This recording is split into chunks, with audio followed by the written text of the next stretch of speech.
Doctor Habibur Rahman साहब, आपके कुछ आइडियाज़ थे जिसमें आप इनिशियली कह रहे थे कि ये एक बहुत हेल्थ सेक्टर दबाव का शिकार होने वाला है। आपने बहुत सारे नोट्स भी मेरे साथ शेयर किए कि वो ऑक्सीजन बेड और हाई स्पीड ऑक्सीजन सप्लाई, उसके ऊपर इन्हें काम करने की ज़रूरत है। मेडिकल सेक्टर में जो लोग काम कर रहे हैं, डॉक्टर्स हैं, पैरामेडिक्स हैं, उनको बचाने के लिए इन्हें तदाबीर अख्तियार करनी है। मैं आगे भी शेयर करता रहा। आज वो सूरत हाल आन खड़ी है, अब इससे निकलें कैसे? थैंक यू मलिक साहब। दरअसल वक्त की कमी को जहन में रखते हुए मैं जल्दी से 2-3 बातें करूंगा।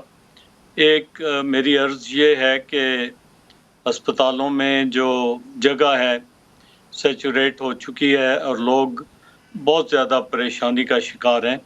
उसके लिए मेरी अर्ज़ होगी कि हुकूमत एक मेडिकल इमरजेंसी डिक्लेयर करे और उसके तहत सब अस्पतालों को, मतलब मैं कोई 10 बेड के अस्पताल की बात नहीं कर रहा हूँ, जो अस्पताल सब्सटेंशियल बेड साइज़ के हैं, उनके लिए लाज़मी करार दे कि वो कोविड के मरीज़ों को इलाज करने का इनकार न करें, ये मैंडेट किया जाए और 10 या 20% बेड्स अपने जो हैं वो कोविड के मरीज़ों के लिए मुख्तस किए जाएं और ये एक नेशनल पॉलिसी के तौर पे चीज़ आ सकती है। ये वॉलंटरीली नहीं हो रही। इस वक्त डॉक्टर जावेद अकरम भी जानते हैं, हम सब दरअसल वाकिफ़ हैं कि जो मरीज़ हैं, जो जिनको सांस नहीं आ रही, जो सख्त तकलीफ़ में हैं, वो मारे-मारे फिर रहे हैं। तो नंबर 1 तो ये बात थी, इस पे बाकी शुरका की राय भी मैं सुनना चाहूँगा, क्योंकि कैपेसिटी मौजूद है, उसको एक्टिवेट करना है। दूसरी जो ऑक्सीजन का इश्यू मैंने आपसे ज़ाती कम्युनिकेशन में अर्ज़ किया था, वो ये है कि टोटल कैपेसिटी मुल्क में ऑक्सीजन, इंडस्ट्रियल ऑक्सीजन बनाने की कितनी है और क्या वो सैचुरेशन पॉइंट पे पहुंच रही है? क्या ये मुमकिन है कि हम फौरी तौर पे रातों रात इंडस्ट्रियल ऑक्सीजन बनाने के कई प्लांट इंपोर्ट करें और उनको फ़ौरन इंस्टॉल करके कमीशन करें? दूसरी चीज़ जो है, इस वक्त बेशुमार लोग, और मेरा अंदाज़ा ये है कि जितने अस्पतालों में पड़े हुए हैं उतने ही लोग घरों पे इलाज कर रहे हैं। मेरे कई दोस्त, अजीज़ व अकारब घर पे इस बीमारी का सामना कर रहे हैं।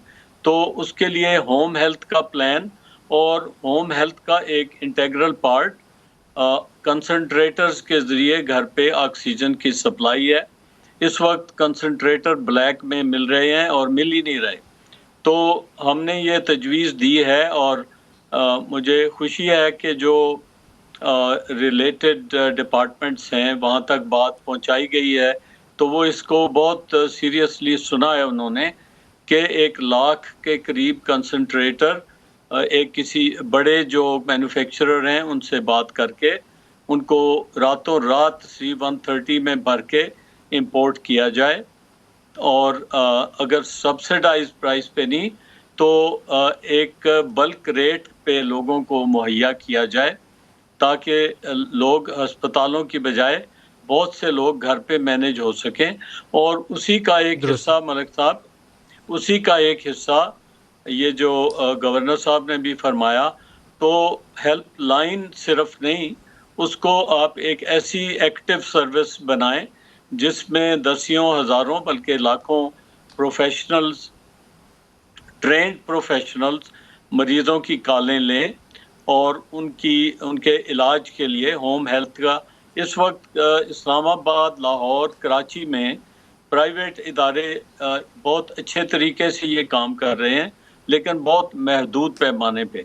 तो मैं ये कहूँगा कि अगर 2 लाख अस्पताल के बेड हम रातों रात नहीं बना सकते, और ज़ाहिर है कि नहीं बन सकते, तो होम हेल्थ के ज़रिए हम लाखों अस्पताल बेड्स जो हैं उनकी मुतबादल फ़राहम कर सकते हैं। ये 2-3 बातें मैं दुरुस्त है। वक्त की कमी के बायस मैंने अर्ज़ की हैं, अगरचे और कई दुरुस्त है। इश्यू